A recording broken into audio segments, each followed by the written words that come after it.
우리나라 역사를 통틀어 왕이 되어서는 안 될 자가 왕이 된 적이 있었는데 백성과 수도를 버리고 이렇게 도망을 많이 간 왕은 없었다. 고려의 현종이나 조선의 선조와는 비교할 수가 없으며 그들은 몽진을 갔어도 결국 전쟁에서 승리한 승자였다.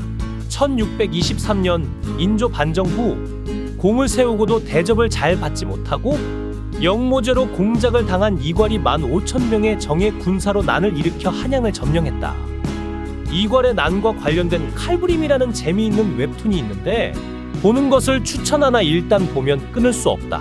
외국군도 아니고 국내 병사에 의해 한양이 점령당한 적은 조선 역사에 단 한 번도 없었다. 이를 피해 그는 공주로 피신하는데 이것이 그의 첫 번째 몽진이다.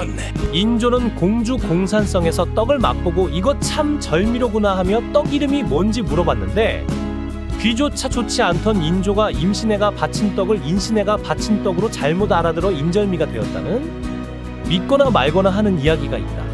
이괄의 난으로 북방의 경계가 허술해진 틈을 타 광해군의 원수를 갚는다는 명분으로 1627년 후금이 쳐들어오는데 이것이 정묘호란이며 인조는 강화도로 피신하는데 이것이 두 번째 몽진이다.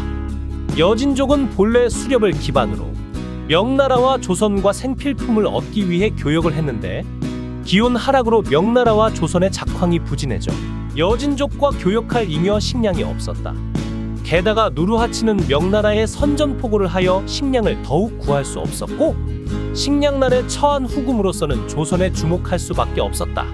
그래서 후금이 정묘호란에 승리하였을 때도 가장 강력하게 요구하였던 것이 국경의 시장을 열어 교역을 하자는 것이었다. 조선이 이에 불만을 가지자 재차 후금이 공격해오는데 이것이 병자호란이다. 이에 인조는 강화도로 다시 피신하려다 길이 막혔는데 조선의 봉화보다 후금의 기병이 더 빨라 개성에서 봉화가 추월당했으며 남한산성으로 피신했다가 결국 삼전도의 굴욕을 겪는다.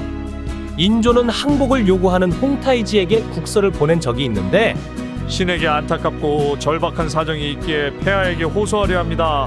아무리 폐하에게 은덕을 입어 나라를 다시 세울 수 있다고 하더라도 오늘날 인정을 살펴보건대 반드시 신을 임금으로 떠받들려 하지 않을 것이니 이것은 신이 두렵게 여기는 바입니다.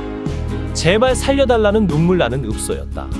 실제로 인조의 항복 후 오랑캐를 섬기는 나라가 부끄럽다며 과거도 안 보고 조정에 나가는 것을 기피하는 현상이 유행했다.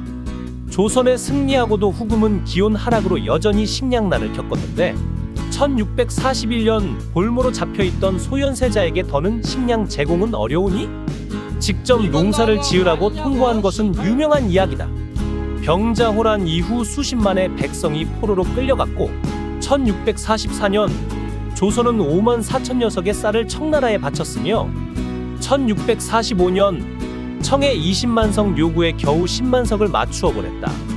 당시 10만 석은 조선 호조의 1년 예산과 맞먹었는데 그 해 청나라는 조선의 단물을 쪽쪽 빨아먹고 결국 산해관을 넘는다. 영화 남한산성을 보면 식량이 부족하다는 보고를 듣자 인조는 이런 말을 한다. 아껴서 오래 먹이되 너무 아끼지는 마라.